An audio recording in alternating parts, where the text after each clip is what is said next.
அங்க 4-5 பேர் டீ சாப்பிட உட்காந்துட்டு இருக்காங்க. இன்னும் அடுப்பே பத்தக்காம தான் எப்படி? இன்னைக்கு கடை லீவு, எல்லாரையும் போ சொல்டா. ஹோ ஹோ ஹோ ஹோ ஹோ ஓ ஓ ஓ ஓ ஓ உஞ்சு பாரு. ஒரு சுபகாரத்து கூட நல்ல துணி கட்டாம இருக்கே. பார், இது அந்த லாரி வாங்கி கொடுத்தது. நான் கட்டல, நீயே கட்டிக்க. என்னை விட உனக்கு தான் பொருத்தமா இருக்கும். என்னடா? ஒரே ஒரு டீ போட முடியுமா? ஒரே ஒரு டீ. கடை லீவுன்னு சொன்னல, போடா. இல்ல, லாரி லோட் அடிக்க முன்னாடி ஒரு டீ. சரி, நான் இல்லன்னு சொல்லிடுறேன். போ சொல்லிடாத, இதுக்கு சொல்லு, வந்துடுறேன்.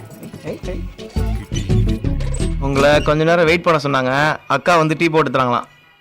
யாருக்கு மாப்பிள்ளை யாரோ, அவர் எங்கே பிறந்திருக்கின்றாரோ.